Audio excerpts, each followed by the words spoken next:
سورہ فتح شروع اللہ کا نام لے کر جو بڑا مہربان نہایت رحم والا ہے۔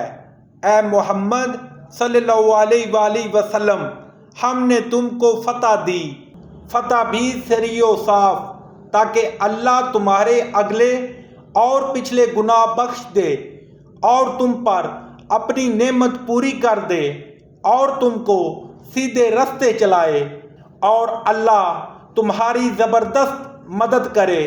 وہی تو ہے جس نے مومنوں کے دلوں پر تسلی نازل فرمائی تاکہ ان کے ایمان کے ساتھ اور ایمان بڑھے، اور آسمانوں اور زمین کے لشکر سب اللہ ہی کے ہیں، اور اللہ جاننے والا اور حکمت والا ہے۔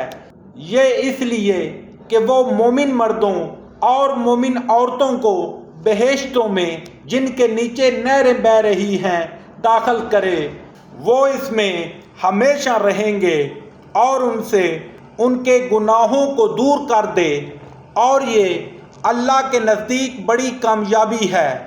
اور اس لیے کہ منافق مردوں اور منافق عورتوں اور مشرک مردوں اور مشرک عورتوں کو جو اللہ کے حق میں برے برے خیال رکھتے ہیں عذاب دے، انہی پر برے حادثے واقع ہوں، اور اللہ ان پر غصے ہوا اور ان پر لعنت کی اور ان کے لیے دوزخ تیار کی، اور وہ بری جگہ ہے۔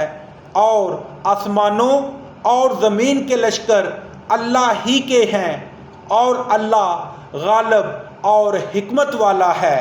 اور ہم نے اے محمد صلی اللہ علیہ وآلہ وسلم تم کو حق ظاہر کرنے والا اور خوشخبری سنانے والا اور خوف دلانے والا بنا کر بھیجا ہے، تاکہ مسلمانوں تم لوگ اللہ پر اور اس کے پیغمبر پر ایمان لاؤ اور اس کی مدد کرو اور اس کو بزرگ سمجھو، اور صبح و شام اس کی تسبیح کرتے رہو۔ جو لوگ تم سے بیعت کرتے ہیں وہ اللہ سے بیعت کرتے ہیں، اللہ کا ہاتھ ان کے ہاتھوں پر ہے۔ پھر جو عہد کو توڑے تو عہد توڑنے کا نقصان اسی کو ہے، اور جو اس بات کو جس کا اس نے اللہ سے عہد کیا ہے پورا کرے تو وہ اسے عنقریب اجر عظیم دے گا۔ جو گنوار پیچھے رہ گئے وہ تم سے کہیں گے کہ ہم کو ہمارے مال اور اہل و عیال نے روک رکھا، آپ ہمارے لیے اللہ سے بخشش مانگیں۔ یہ لوگ اپنی زبان سے وہ بات کہتے ہیں جو ان کے دل میں نہیں ہے۔ کہہ دو کہ اگر اللہ تم لوگوں کو نقصان پہنچانا چاہے یا فائدہ پہنچانے کا ارادہ فرمائے تو کون ہے جو اس کے سامنے تمہارے لیے کسی بات کا کچھ اختیار رکھے؟ کوئی نہیں، بلکہ جو کچھ تم کرتے ہو اللہ اس سے واقف ہے۔ بات یہ ہے کہ تم لوگ یہ سمجھ بیٹھے تھے کہ پیغمبر اور مومن اپنے اہل و عیال میں کبھی لوٹ کر آنے ہی کے نہیں، اور یہی بات تمہارے دلوں کو اچھی معلوم ہوئی، اور اسی وجہ سے تم نے برے برے خیال کیے، اور آخر کار تم ہلاکت میں پڑ گئے۔ اور جو شخص اللہ پر اور اس کے پیغمبر پر ایمان نہ لائے تو ہم نے ایسے کافروں کے لیے آگ تیار کر رکھی ہے۔ اور آسمانوں اور زمین کی بادشاہی اللہ ہی کی ہے، وہ جسے چاہے بخشے اور جسے چاہے سزا دے، اور اللہ بخشنے والا مہربان ہے۔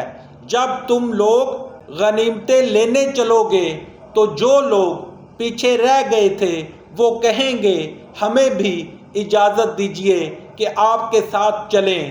یہ چاہتے ہیں کہ اللہ کے قول کو بدل دیں۔ کہہ دو کہ تم ہرگز ہمارے ساتھ نہیں چل سکتے، اسی طرح اللہ نے پہلے سے فرما دیا ہے۔ پھر کہیں گے نہیں، تم تو ہم سے حسد کرتے ہو۔ بات یہ ہے کہ یہ لوگ سمجھتے ہی نہیں مگر بہت کم۔ جو گنوار پیچھے رہ گئے تھے ان سے کہہ دو کہ تم ایک سخت جنگجو قوم کے ساتھ لڑائی کے لیے بلائے جاؤ گے، ان سے تم یا تو جنگ کرتے رہو گے یا وہ اسلام لے آئیں گے۔ اگر تم حکم مانو گے تو اللہ تم کو اچھا بدلہ دے گا، اور اگر منہ پھیر لو گے جیسے پہلی دفعہ پھیرا تھا تو وہ تم کو بری تکلیف کی سزا دے گا۔ نہ تو اندھے پر گناہ ہے کہ سفر جنگ سے پیچھے رہ جائے، اور نہ لنگڑے پر گناہ ہے، اور نہ بیمار پر گناہ ہے، اور جو شخص اللہ اور اس کے پیغمبر کے فرمان پر چلے گا اللہ اس کو بہشتوں میں داخل کرے گا جن کے تلے نہریں بہہ رہی ہیں، اور جو روگردانی کرے گا اسے برے دکھ کی سزا دے گا۔ اے پیغمبر صلی اللہ علیہ وآلہ وسلم، جب مومن تم سے درخت کے نیچے بیعت کر رہے تھے تو اللہ ان سے خوش ہوا، اور جو صادق و خلوص ان کے دلوں میں تھا وہ اس نے معلوم کر لیا تو ان پر تسلی نازل فرمائی اور انہیں جلد فتح عنایت کی، اور بہت سی غنیمتیں جو انہوں نے حاصل کی، اور اللہ غالب حکمت والا ہے۔ اللہ نے تم سے بہت سی غنیمتوں کا وعدہ فرمایا ہے کہ تم ان کو حاصل کرو گے، سو اس نے غنیمت کی تمہارے لیے جلدی فرمائی اور لوگوں کے ہاتھ تم سے روک دیے۔ غرض یہ تھی کہ یہ مومنوں کے لیے اللہ کی قدرت کا نمونہ ہو اور وہ تم کو سیدھے رستے پر چلائے، اور غنیمتیں دیں جن پر تم قدرت نہیں رکھتے تھے، اور وہ اللہ ہی کی قدرت میں تھیں، اور اللہ ہر چیز پر قادر ہے۔ اور اگر تم سے کافر لڑتے تو پیٹھ پھیر کر بھاگ جاتے، پھر کسی کو نہ دوست پاتے اور نہ مددگار۔